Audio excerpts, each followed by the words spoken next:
with Christmas with the Cricut, and today is our Saturday's Crafty Gift Day.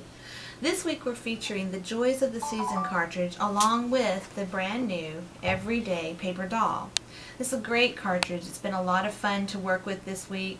It's the second addition to the Paper Doll dress-up cartridge that everybody loves so much. Today my crafty gift that I'm using for it is going to be a magnet doll set that a little girl can play with on the refrigerator, cut out of magnet material. Did you know that Cricut actually sells magnet material now? A lot of times you've probably even seen it in the stores. It is there, and it looks a lot like vinyl. So if you've seen it hanging there, you might have confused it with that. But it is a magnet material. It sells for $9.99, and it comes in one sheet, basically 12 by 12, with the magnet part on the back and a nice white on the front. It only comes in the white because then you can use other things to decorate the front of it. So we're going to use the paper doll cartridge to make magnet paper dolls, but we're going to dress our dolls with real fabric. We're going to take the fabric though, and instead of using Wonder Under like we would if we were going to make an applique out of it, we're actually going to be using the plaid stiffy fabric stiffener. That's a mouthful. So this is what we're going to use. It's not anything that's new. A lot of times years ago people would use it for the bow dazzlers, and they would get their fabric and they'd make it stiff with this solution, and then that way it would harden into the bow on the baskets. I know I used to make a couple of those too. But this time we're basically going to take just scrap fabrics that I had, a lot of cute ones, and I'm going to cut my fabric so that it's 6 inches wide.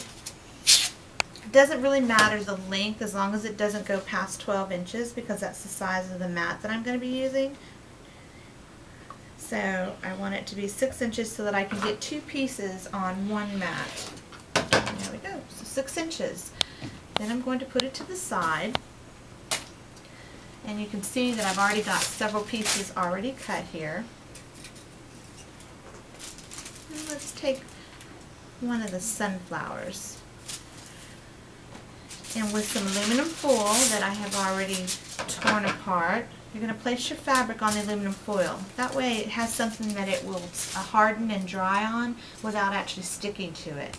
I shook up my stiffy fabric stiffener and poured it in a cup, and I'm just going to slop it on there. I want the fabric to really soak this up. Once I get it in the center, then I'm going to just take in the foam brush, smooth it out to the edges. You don't want to leave anything puddled or pooled into the center. You just want to kind of smooth it all out. If you pour too much, then you can kind of scrape some back into the cup with your brush. Then you're just going to kind of work it on out to the edges on both sides. There we go. Get rid of all the pools, like I said, but let it get good and wet. Once I've done this side, I like to turn the fabric over just to make sure everything is even and not pooled on the other side, and lay it flat on my aluminum foil and just brush it again. Now you'll leave this overnight on your aluminum foil so that it can dry and harden, and it will actually harden stiff enough so that you can place it on your Cricut mat and use it to cut. So we'll be making paper doll clothes with our fabrics once they've dried, and then I can stack them all right here and move on to my next one. That's how we get everything ready for the doll clothes. Tomorrow you'll get to see how we actually cut the doll with the magnet material, and then we'll dress them. So we'll see you then.